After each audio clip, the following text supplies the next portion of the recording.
All right, this is Good Morning Nigeria on the network service of the NTA. To begin our conversation on President Tinubu's historic state visit to the UK, here is a background report put together by correspondent Ibrahim Belogunda.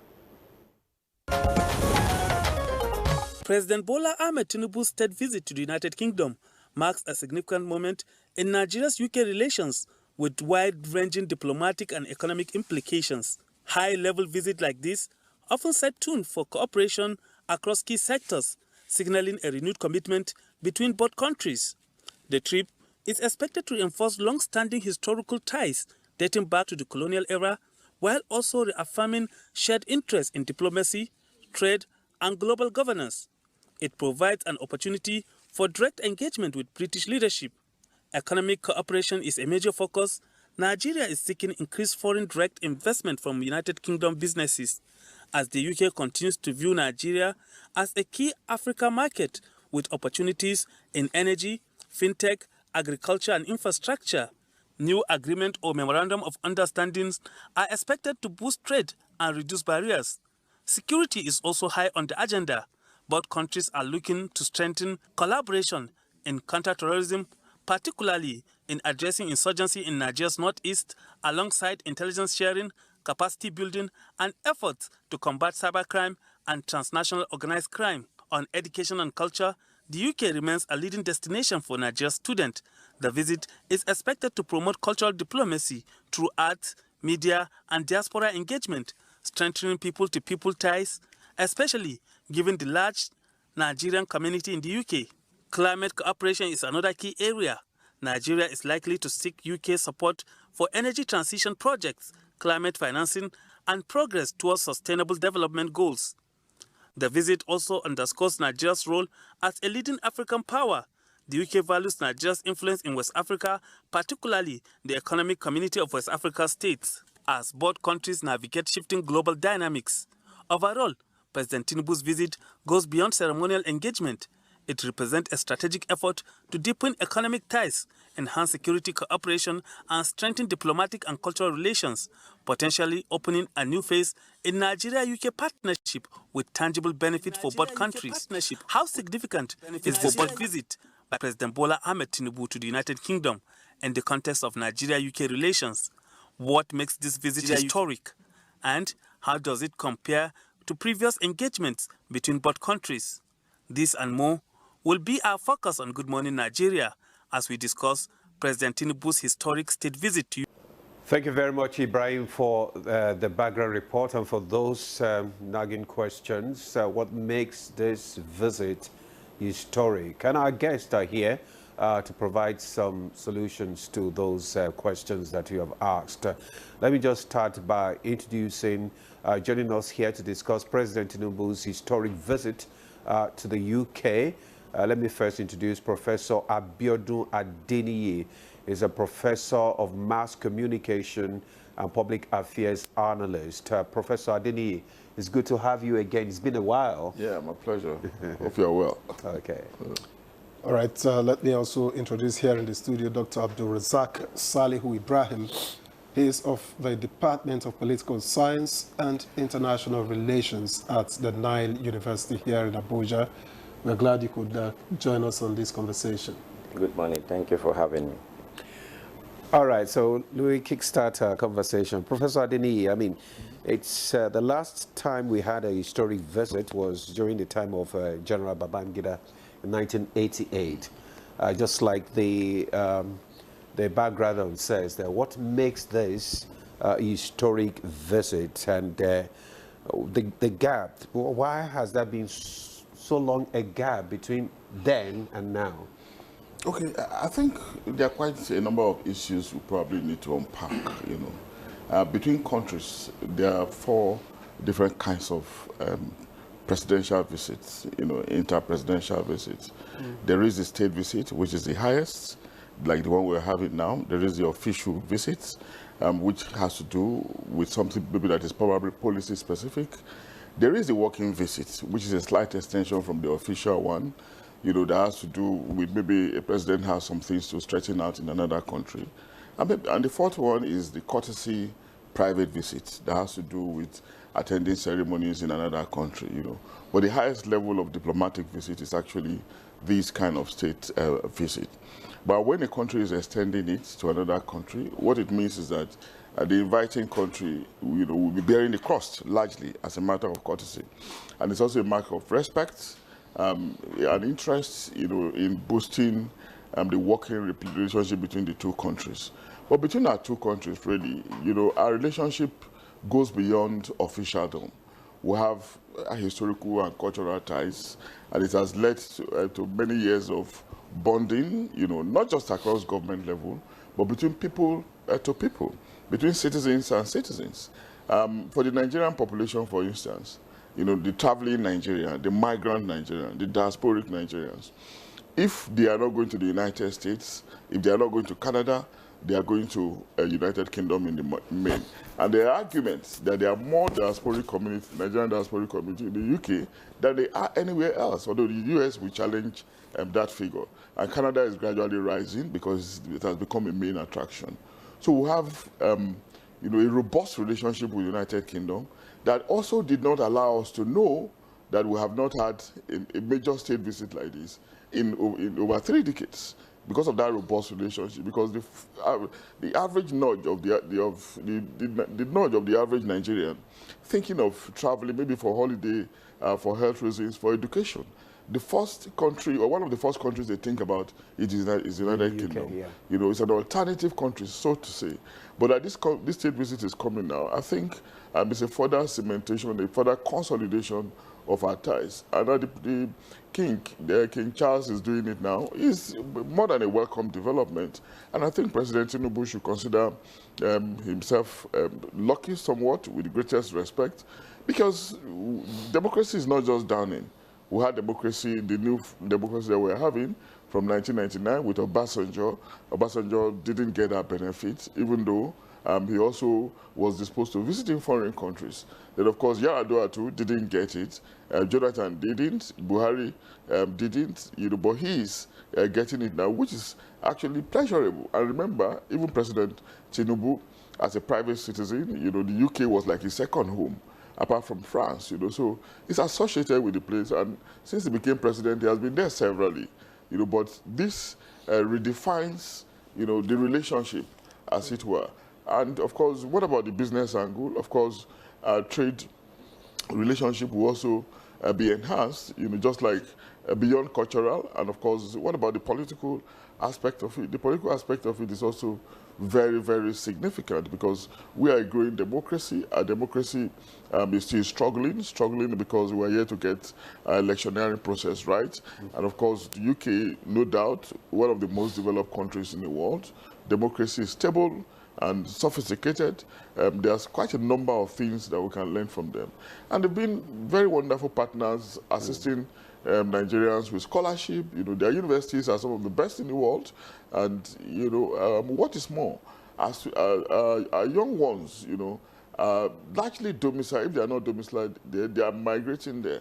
And, of course, many Nigerians are also implicated in irregular migration in that place. What this kind of visit would do, will probably lead to a situation where we have a more positive state reaction. Okay. A more positive state reaction, to the treatment of citizens, possibly. But that will happen when the state, the visiting state, is able to cascade that positive disposition, to the implementing authorities in the welcoming country, which the UK represents in this instance. All right. Thank you. Thank you, Prof, for your opening remarks. Now, Dr. Ibrahim, Nigeria and the United Kingdom elevated their relationship to a strategic partnership. I think that was in 2024. What does this mean in practical terms for Nigerians, especially, with this visit in view? Thank you for asking me this question.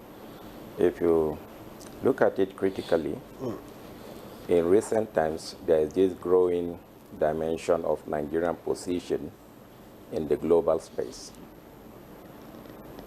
Not long ago, there was equally a hand of invitation from the Turkish government inviting Nigeria. This is to say that Nigeria is occupying a very strategic an important position in the global community. And with the happenings in the international community and the dynamics that is affecting the economy of the international politics, one we see that most nations, great nations, will want to see Nigeria as one of their partners, most especially Nigeria occupying a great position in terms of our economy. We are one of the leaders in oil producing country, and as such, this is a testament that regional powers, we want to have great relationship with Nigeria. Having said that, another important point that I want to make here is that post-Brexit, British economy have been facing a lot of challenges. And these have trickled down on different aspects of their economy. The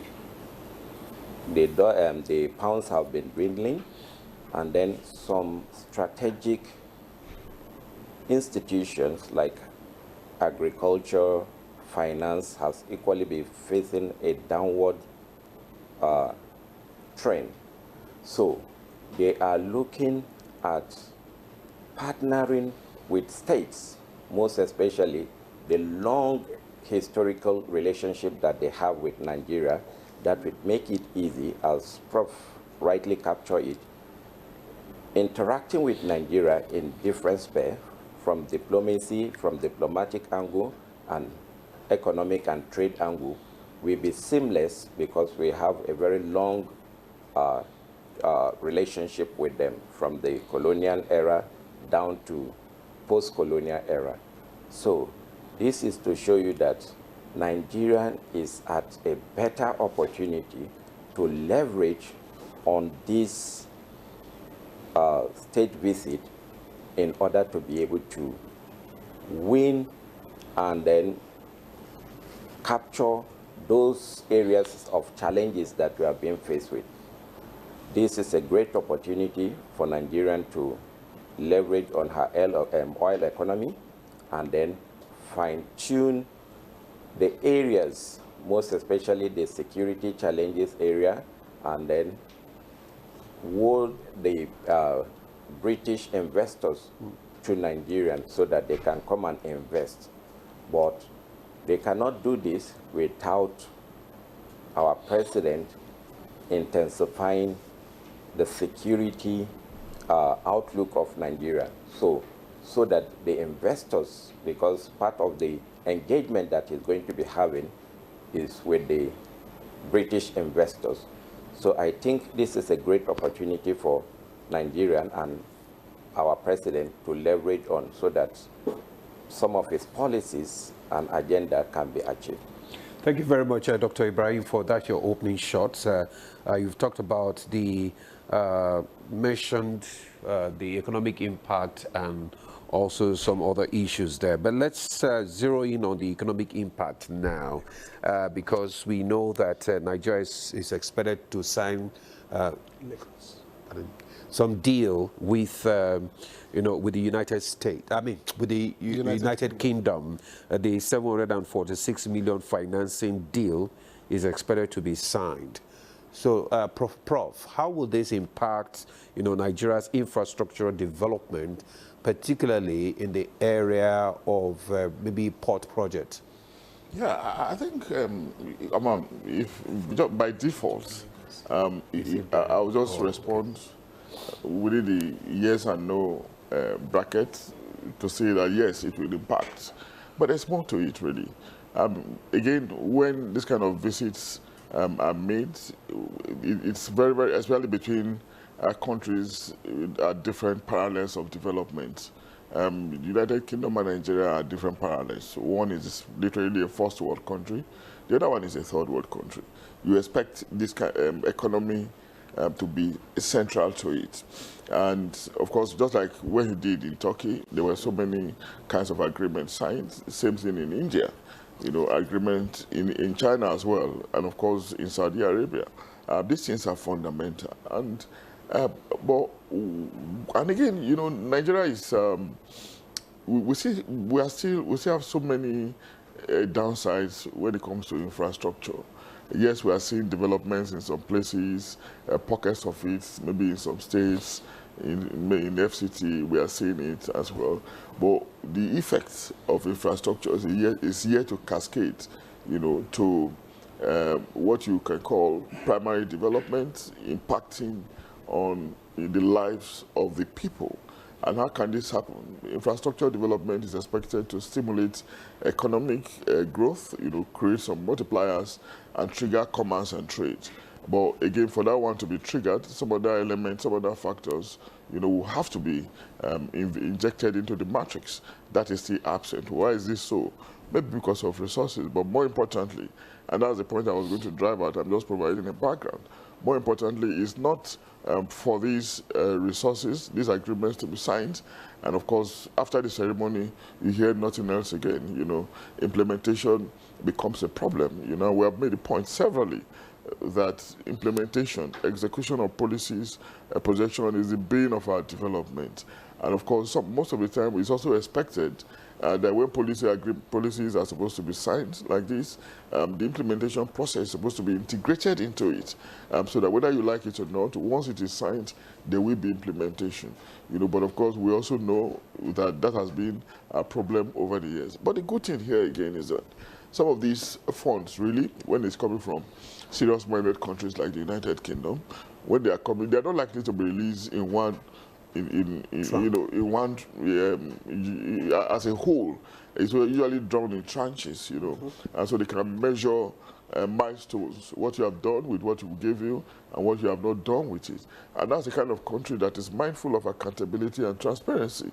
So if we know them as such, then of course it's going to be a disservice for us if we deviate from their if we derail from their expectations. So it's fine, good development that we are signing that much amount of money in agreements, but we'll also be mindful of implementation. And implementation should not just be about the Tinubu administration. It's something that should transcend the administration. Sometimes we are administration specific. We just think that, okay, when another government comes, then they begin to look for another kind of... priorities change and begin to look for another new kind of agreement with some other countries, beginning afresh and forgetting, or discontinuing what has been done in the past. Government is ordinarily a continuum. There has to be systematic processes of implementation. It has to be methodical so that our development process can be wholesome, not knee-jerk, episodic, in the way we try to make it. All right, thank you. Thank you, Professor Adeniyi. Now let's introduce a third guest who is joining us from our Lagos studio, and I'm welcoming Dr. Rita Agu, who is a senior research fellow and head of international law unit at the NIIA in Lagos. A pleasure to have you join us for this conversation.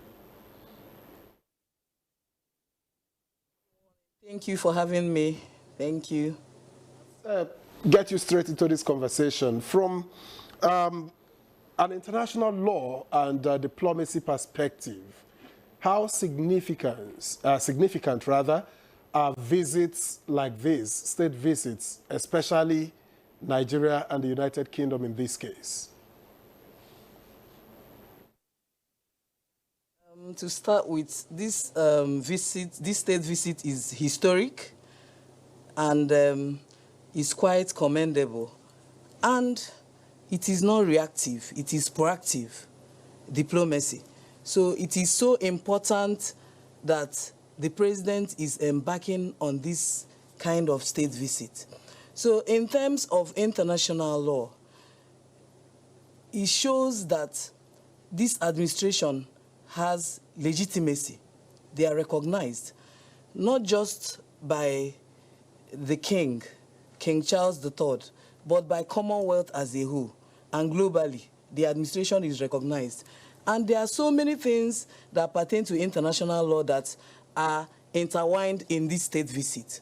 Firstly, the issue of trade and investment law falls into international law. So this is part of what they are going to discuss. These are some of the decisions they are going to reach when they are there.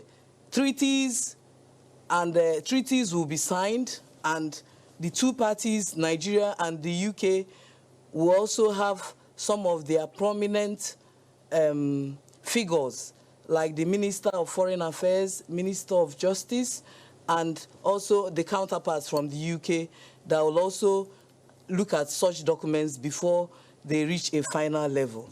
So in terms of technology, a lot of things will also be handed down to Nigeria, and there will be kind of a mutual agreement, especially on issues like AI, issues like fintech, and so many things that can enhance, that will create job opportunities for citizens.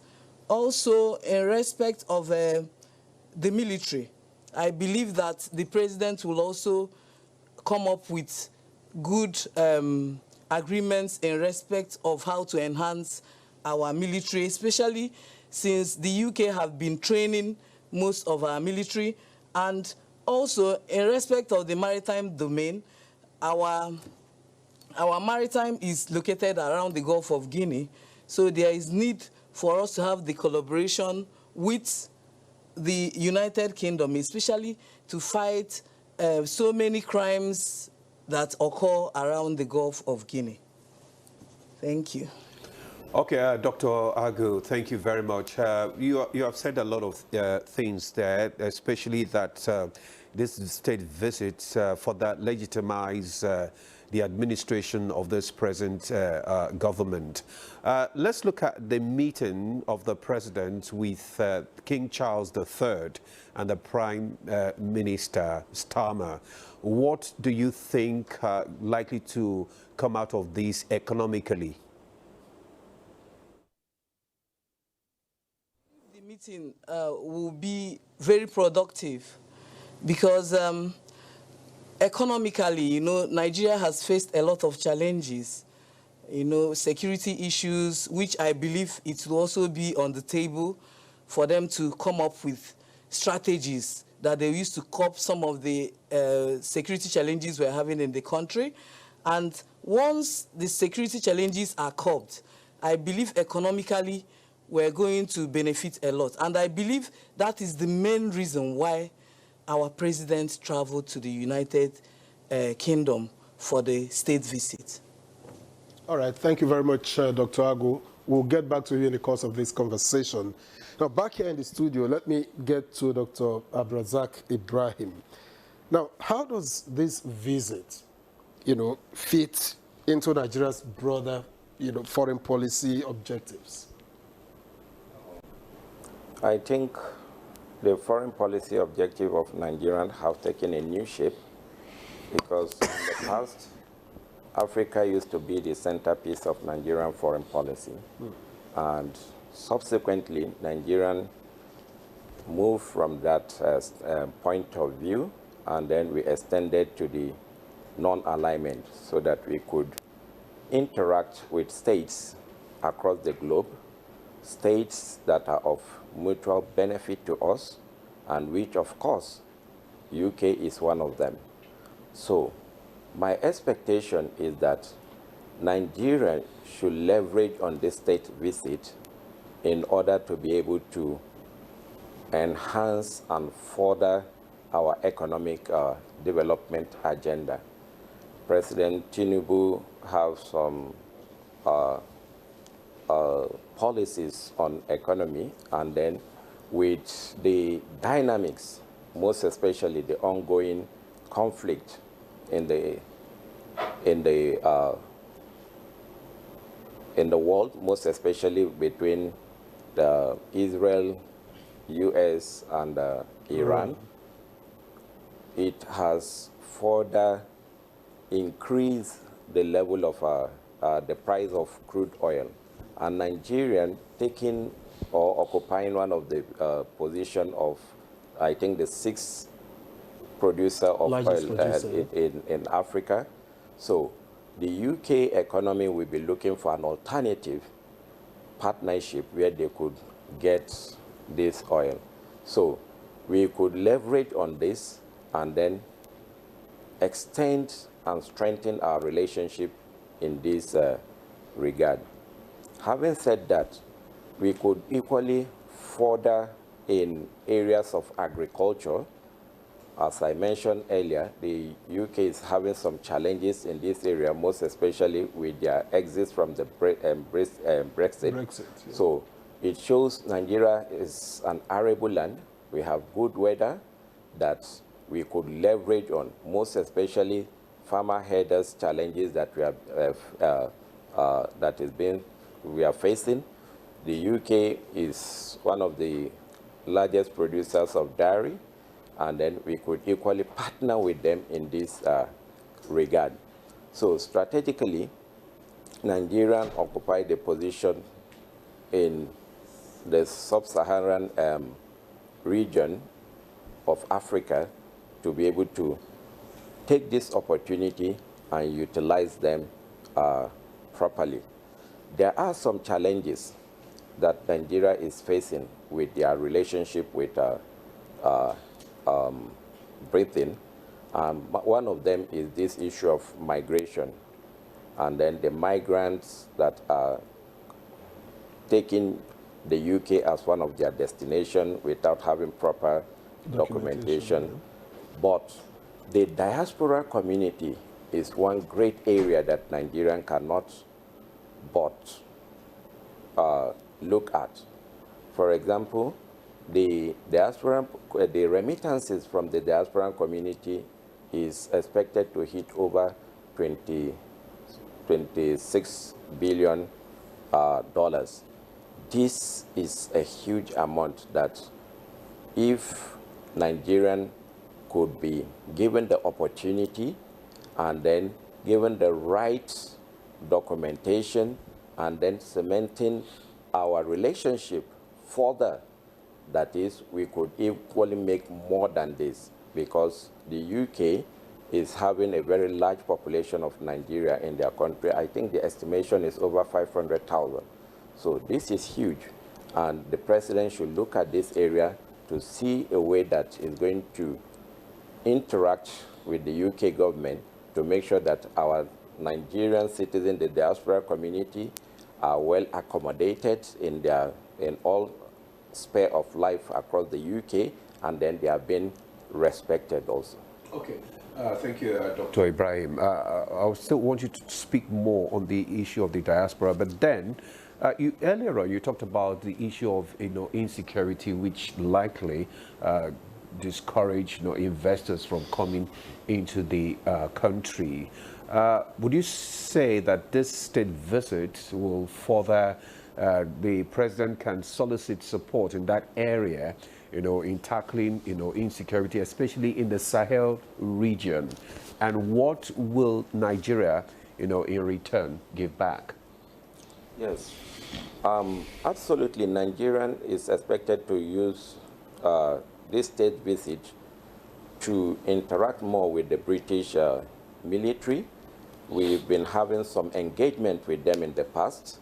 Some of the Nigerian soldiers have been trained in the UK military academy, and in the new dispensation, that is the war tactics, you could leverage on the technological development of UK so that they can support Nigeria in this aspect and equally enhance the information, because you need information of where the terrorists are so that the Nigerian army could face them head on. And having said that, what are the things that Nigerian could give back?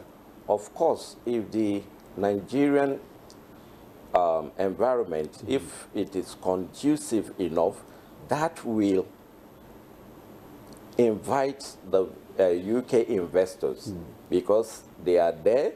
And then after leaving Brexit, I have to emphasize on this, the UK is finding it difficult to go back to EU because of the pride of they initiating this. So Nigerian is seen as an alternative destination that they could invest.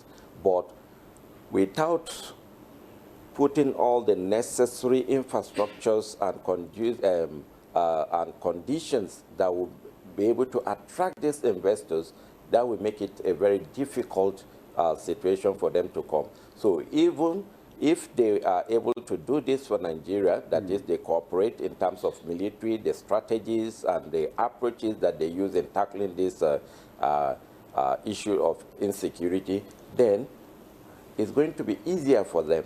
They could even come in and equally enjoy, even not just in terms of trade, but Nigeria have a lot of tourist destinations that the British can easily enjoy for their holidays, yes. All right. Thank you very much, Dr. Ibrahim. Prof, earlier on you talked about the large number of Nigerians in the UK, which, can be said to be contested by the, those in the United States as well. Yeah. Do you think the number of the Nigerians in the diaspora, especially those in the UK, will further strengthen the bilateral relationship between Nigeria and the UK? Yeah, this is actually expected, because if you're living as an individual, as a migrant, as a diasporic citizen in a foreign country, you are on your own, largely. You are there on the basis of your own identity, your own, skills, your own profession. But it becomes an added advantage when you have the government of your country being in sync with the host country government at the level of cooperation. Added advantage in terms of positive disposition, in terms of the host community being mindful of your presence, and maybe of your reputation, as the case could be. Over time, our image outside has not been too salutary. And of course, the green passport is often, foreign countries are often contemptuous about the green passport, I beg your pardon. And this one has largely to do because of negative reports coming out of our country, coming from underdevelopment and all of that. And this rubs off on Nigerians when they are living abroad, or even from ordinary visits, You are at your site, your site alone raises suspicion until you can prove that you are innocent. This is not overt, but it's largely covert, and it varies from country to country. But now we are seeing a higher level of rapprochement between our leaders, taking place. You expect that to rub off on our citizens, and if it is rubbing off, it simply means that there could be some level of consideration, some level of integration, and maybe a better harmony, even among the citizens themselves, because I expect the president, before President Tinubu arrived in the UK, King Charles actually met the sections of the diaspora community. And now I also expect the president to also meet them. There is significant, what do you call it now? There's significant representation of your country wherever they are. They play different roles because they go with mnemonic items, and of course, they rekindle memories of the country they left behind through participation in culture, through economic activities, revolving around the specific kind of trade that they engage in. So when they are doing this, it simply means that, yes, they are in a different country, but they still remember their ancestry. And this ancestry can hardly depart from them. And it doesn't matter how long they stay in those countries. And sometimes when they even stay for as long as possible, there's this eschatological desire for them to return home. Even in death, they still want to be brought back home, to be buried at home. So that feeling, that emotional, sentimental tie is unbreakable. So if we know that this exists in the average diasporic or migrant citizen, then of course, what more can we do to make sure that the time they are there, that they live for a positive, productive, and efficient life while they are abroad? One way of doing this is what the president has done, or is the opportunity the president has been given on account of this state visit as a way of engendering, of building, of consolidating our ties. But I think we should also make the point at the level of economics that the UK is a center of economic development, it's a global center. London, for instance, is a global city, arguably one of the most expensive cities in the world. There are so many multinational, transnational companies domiciled in London and in the United Kingdom generally. And of course, at some point, arguments were made that that country has probably even stopped growing at the level of economy. But that was an argument, an economic argument.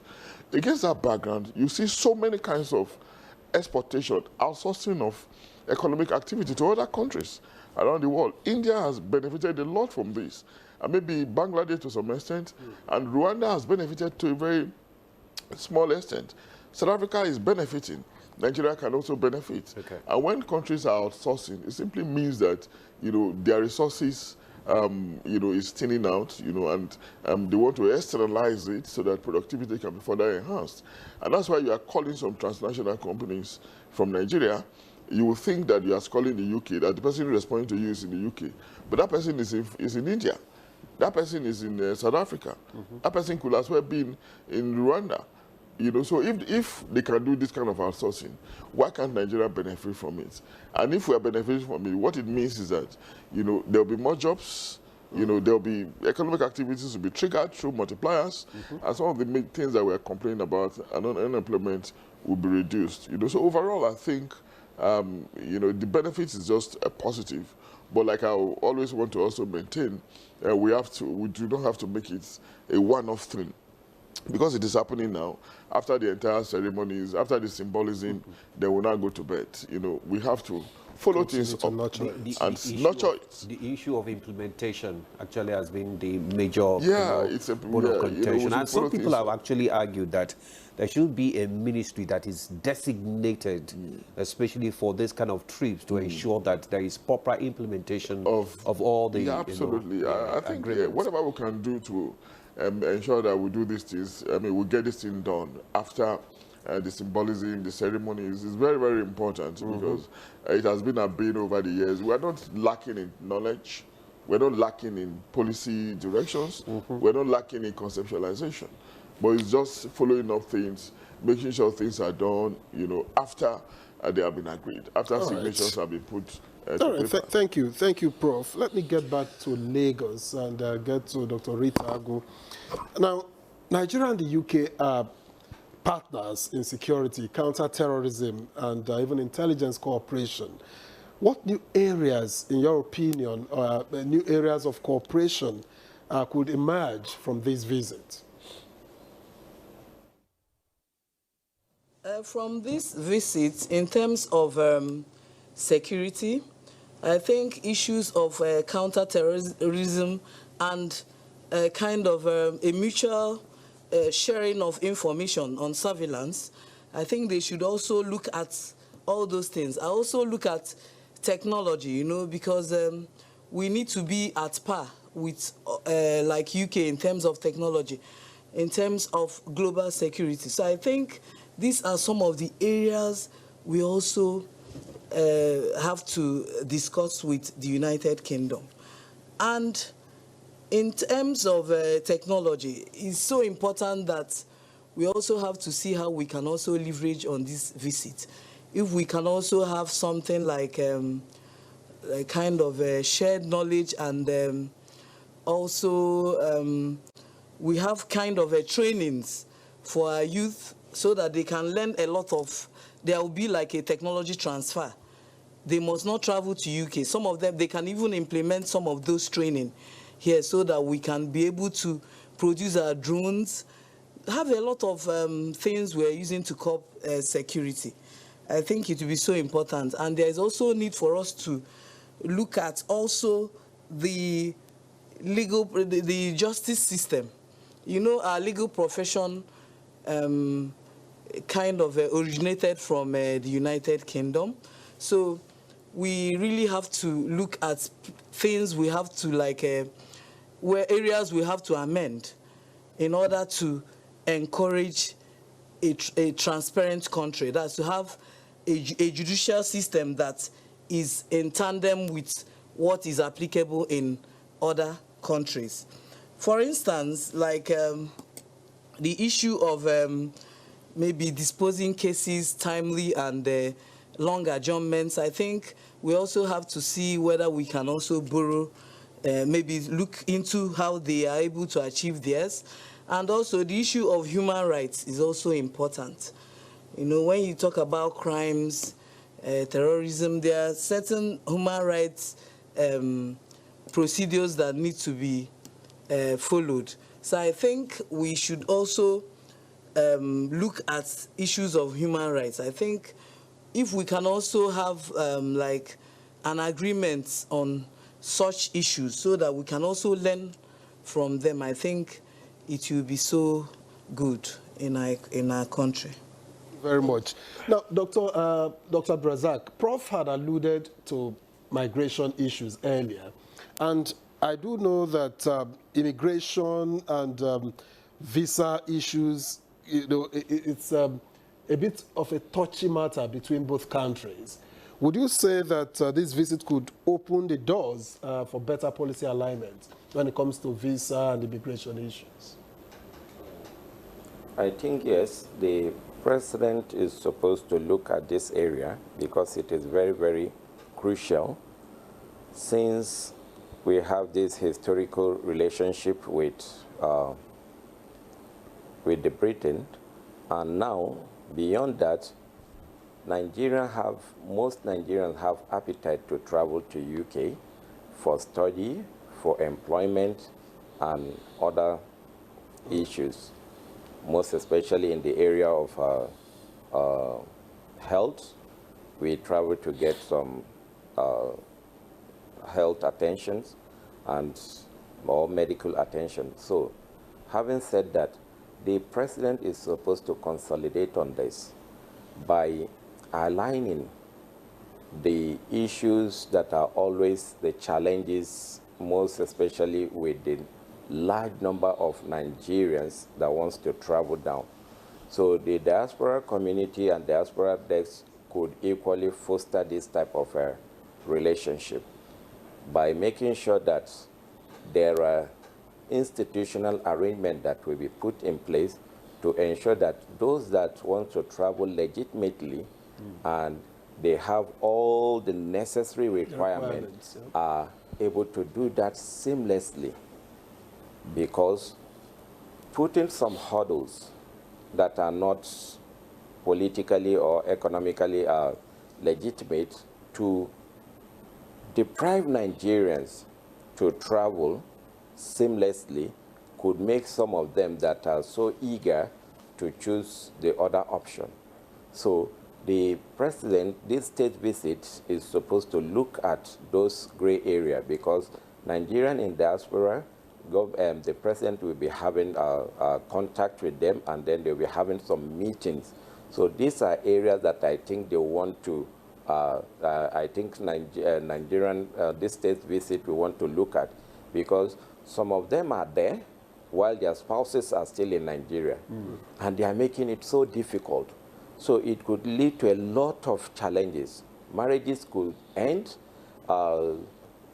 health, what is it called, tourism that Nigerians go to, medical tourism could equally be affected in this way. So I think this is an opportunity for Nigerian government to have a more robust diplomatic engagement with the Foreign Affairs Ministry in the UK, so that traveling could be more seamless. Traveling could be more seamless, a more robust engagement with the UK authority. Thank you, Dr. Ibrahim.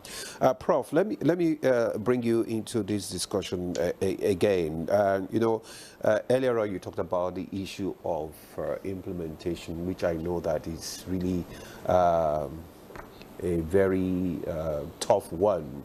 And some critics actually have described state visits as optics. And that besides all beyond the symbolism and the ceremony and all that, in your own view, what do you think are the 3 deliverables, that one can track over the next 12 months concerning this state visit? First, I think in terms of deliverables, I'm concerned that it may not be easy to measure, but I do know again that there's goodwill that we can immediately harness. There is goodwill usually follow this kind of visit at the level of at the official level. But the prayer will not be, let that official goodwill, let that goodwill at the official level, let it cascade, you know. But again, what about at the level of our citizens, you know? I do not think that it might have any impact with regards to regulations, visa entry and exit regulations. Those ones are much, they have much more fundamental issues involved. Do not forget that our independence, you know, Nigeria's population was almost the same thing with the United Kingdom, about 50, 60 million, you know. The UK is maybe minus plus 70 million now, but Nigeria has ballooned to 200 million. And we are struggling, and our economy is also very poor. 60, 70 million population, strong economy, robust economy, almost full employment. Our own over 200 million people, less employment, underemployment. Now, if you open the doors in the UK for the average Nigerian who wants to come, you know, in the way we probably will imagine it, practically every Nigerian wants to be there. And do not forget again that Brexit partly came about because of immigration issues. You know, when they were part of Europe, the average less developed European country wanted to be in the United Kingdom, and their language is also more popular. You know, that place was an attraction, and over time they thought that they should regulate this stuff, and that's where we eventually had Brexit. So the average citizen in the UK is mindful of immigration, you know, and if that is not done, of course, they will incur, if the government does not respond to it, they will incur the wrath of citizens, and governments will always respond to citizens' concern. So what's the point I'm making? The point is that, you know, if we want to look less, you know, at other countries, if we want to stop externalizing our own hope, you know, relying on easy entry permits, you know, then of course we have to grow our own system. We have to look inwards, you know, strengthen our own economy so that we can be a little more independent, much more than we're presently, the state that we're presently in. We have to be a little less neo-colonial. You know, our level of coloniality has to be reduced so that we can also boost our pride, and any country relating with us will relate with us on the basis of prestige, not on the basis of sympathy. We do not need international sympathy. No country does. Because if you do, if you look for it, then of course you become disreputable and you become almost like a Lilliput. But we can grow our own system if we are much more introspective, the way we are trying to do now. You know, but once more, we need to follow the things up. You know, so directly to your question, I would say goodwill is expected to follow. You know, then secondly, our business people. You know, there's so much investment in the UK that business people, legitimate ones, are doing. They are into real estate. We know this. You know, many of them are into what you call portfolio investments. They have liquidity in banks and all of that. You know, the networks, I mean, the bottlenecks that have been created over the years because of lack of trust, you know, can be engendered on account of this visit. And maybe finally, the third point, directly to your question again, is to say that doors can be opened for us to have more direct British investments. You know, there's Britain, apart from the United Kingdom, that has the United States, that has the highest level of billionaires in the world, and maybe China following, Germany to some extent, maybe Russia recently, and Canada. The UK can also be counted. Many of these individuals, many corporations, multinational corporations, and even local corporations in the UK can be further encouraged to invest in Nigeria. But again, in investing in Nigeria, it shouldn't just be in oil and gas, which is the main attraction most of the time. What about the mining sector? What about the agricultural sector, irrespective of concerns about insecurity? Then what about the tourism sector? You know, those sectors are always welcoming, and we have seen foreign countries investing in our tourism through hotels and parks and all of that. So why can't the UK also do it? Yeah, they can. These are areas that we can look at. Yes, they can look at that. But earlier on, you know, when Dr. Ibrahim was talking about some of the contentious issues, especially the area of the visa issue, but I want you to also mention, or talk about other contentious issues between the two countries. Do you think all these issues can be addressed at this state visit? Yeah, I think the one contentious issue that might be very, very difficult to address is actually the exportation of stolen wealth into the United Kingdom. It is the first attraction, for resources stolen from government, And those who are doing this act have also designed ways of avoiding authorities, because what they do is what EFCC was also doing at the time in Nigeria. EFCC is concerned, it's not just looking at cash in banks, but they started looking at the time into properties, how these monies are laundered in properties, in local properties. And that's why they have some arrangement with property companies and all of that, The UK too can begin to look at this, because most of this wealth are not just taken in their liquid form, in raw cash, but they are laundered in properties, investments that they would disguise something else. I think this is very, very important, because if those who are in this act, unfortunately, if they don't have a safe destination for these resources, they will probably be discouraged from doing it. And at worst or at best, they will put it here. Even if it is bad, but at least it will remain in the system, but not completely filtered out. I think that's an area that we should be concerned about. And of course, in the period of President Buhari, I remember there was this similar agreement that was signed with United Arab Emirates in his first visit to that country on maybe repatriation of funds and all such things. I think it's important that President addresses this. All right. Thank you. This area. Thank you, Prof. Let's get back to Lagos again, where we have Dr. Ago, and I'm asking, what do you think Nigeria should prioritize in its relationship with the United Kingdom going forward? Giving it a futuristic, going forward, looking at it from a futuristic angle, we should look at the economy first, and look at the security. Are there ways, especially the economy, are there ways we can leverage from these renewed relations to enhance our economy? Are we going to create jobs for people that are unemployed based on what the president is going to agree with the United Kingdom? Then security. Are we going to curb the security situation in the country in order to allow investors to come and invest, and so that you can also enhance trade in our country?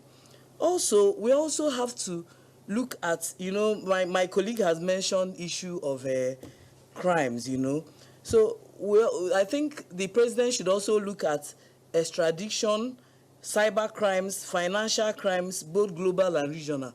Are there ways we can even, come up with agreements so that when such crimes are committed, the people concerned could be extradited and tried in respect of such crimes, especially cyber crimes, financial crimes, and so many other things that are kind of devastating the country's economy. So I think these are things the presidents have to also discuss with them, so that it will enhance the job of the EFCC and the ICPC. So I think these are some of the things we also have to look at. And in terms of education, we should also look at how we can collaborate with the United Kingdom in respect of education, especially scholarships. We have so many intelligent students in Nigeria who are aspiring to study in United Kingdom. But the problem they have is the issue of finance. Some of the school fees cannot, their parents cannot afford them. So there is a need for us to collaborate with them in terms of education. Then another area which we also have to look at in the future is medical, the medical issue. During the COVID-19, we saw that we need to improve our medical sector. So this is another area which the president will also have to look at to see whether he can leverage on this state visits for us to come up with very good deliverables, which will be beneficial to all. Because all this, most of our people travel outside Nigeria for medical treatments. So we're looking at how we'll have very good collaborations with them so that we can have state-of-the-art equipment in our medical hospitals and so many other places. Then on the issue of military, that's the military sector, we're also looking at how we can look at our military, you know, having trainings that will be beneficial to the security arrangements we have in the country. So I think there are so many things we can benefit from them. And also, another area that is of interest is the president traveled with Her Excellency, that's the wife, Senator Oluremi Tinubu, and it's a very good one because most of her passion, especially women empowerment and education and health, are exactly what Her Majesty the Queen Camilla is also implementing in the United Kingdom. So I think it's also good for them to also collaborate so that they can extend some of those strategies to Nigeria. Before I let her go, in all of this, you've said a lot of things. What do you think is the place of the private sector? The place of the private sector is the economy, you know. If we are able to, you know, come up with very good agreements with the United Kingdom, the private sector will be able to leverage from it. And we can also look at our policies and laws in respect of maybe private, in respect of direct foreign investment. So it's going to also enhance investments in our country once we review some of our laws and also see whether we can also improve by maybe enhance, by kind of implementing some of the laws that are in operation. You know, so one of my colleagues mentioned that implementation is another problem we have. So if we can implement some of these laws, I think it will also enhance the private sector in investing. So I think this visit is a laudable one, and I think is a very good one because it has not happened since 37 years, and I believe it's going to yield a lot of results for Nigeria and the United Kingdom, because our borders are going to open, our shores are going to open for them to come and invest in Nigeria, just like how Nigerian investors are also going to invest in the United Kingdom, which will benefit the private sector. Much, Dr. Agu, the visit will be a huge of benefits to both countries. So thank you for your contribution on this program today. We heard that you have to leave now. We're speaking of Dr. Rita Agu. She's Senior Research Fellow and Head of International Law Unit, Nigeria Institute of International Affairs. Thank you so much, Madam, for your contribution this morning. Thank you. The studio now, Dr. Ibrahim. We're looking at Nigeria foreign policy priorities now, and especially these state visits. How would you categorize Nigeria's foreign policy when it comes to foreign trips and by this present administration? I think Nigerian foreign diplomatic priorities is very important, most especially with the evolving position that Nigeria is taking in the global space. Nigeria is being reckoned with by a lot of states across the globe, and as such, this is a testament to the growing and evolving economy and some of the policy that is being pushed forward by this administration, which is making a lot of countries to wanting to relate with Nigeria. Now, it is important for Nigerian to leverage on this opportunity, since we are being attracted to most of the states visit. The Turkish have invited the president, and areas that I want Nigerian to emphasize is in capacity building. Most especially, if you look through our electioneering and institutions of democracy like the INEC, and the way the politics and act of politicking is being played in Nigeria, I think we need to have a strong relationship in terms of capacity building from the experience of the UK, so that they can assist in training and then boosting the capacity of INEC to ensure that our elections are credible and then free and fair, and the citizens are well educated. So it's a great opportunity, because without diplomatic engagement, countries will not be on the same equal edge in terms of discussions, in terms of connections, in terms of development.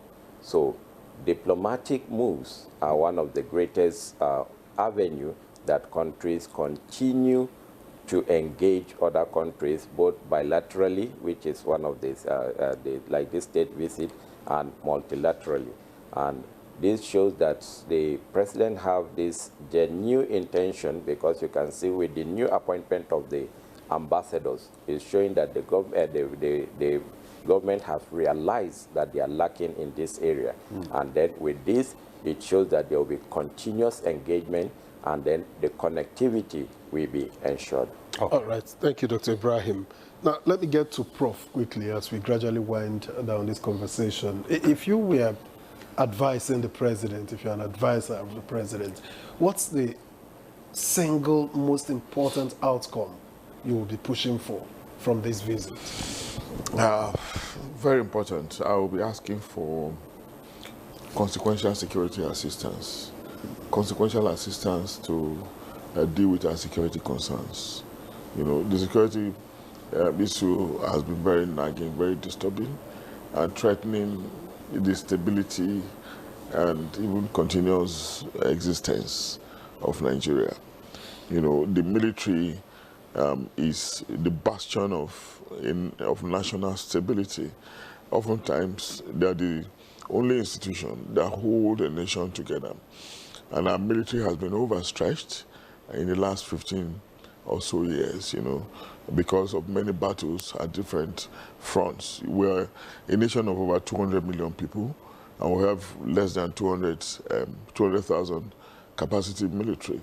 That's, you know, abysmally small against the background of poor resources to acquire the appropriate ammunitions, you know, to fight these terrorists, you know. Our nation is being infiltrated every day through insurgency, through banditry, and kidnapping. And those who are probably perpetrating this act are not necessarily Nigerians. They are people from neighboring countries, and they're taking advantage of our very, very porous borders on account of our expansive terrain. Now, what can the United Kingdom do to assist us with equipment, you know, to further boost the morale of our fighting forces, even though we cannot immediately increase our number, you know. So if we get security rights, you know, as a major macroeconomic factor, it could help other sectors, really.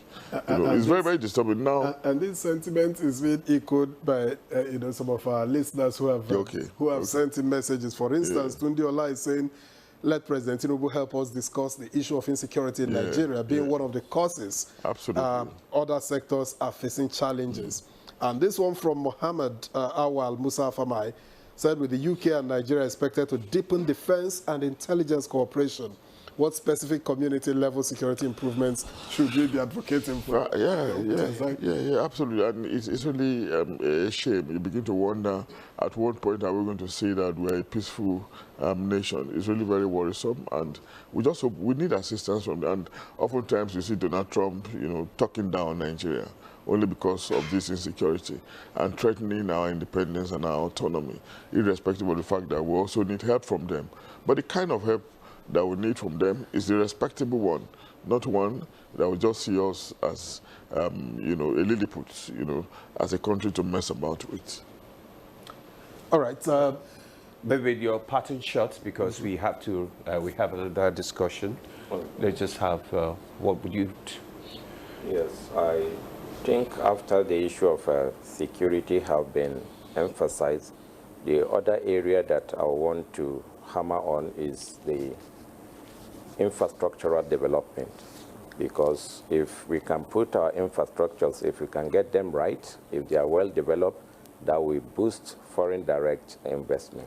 All right, thank you very much, Dr. Abdulrazak Saliu Ibrahim, Department of Political Science and International Relations, now University, Abuja.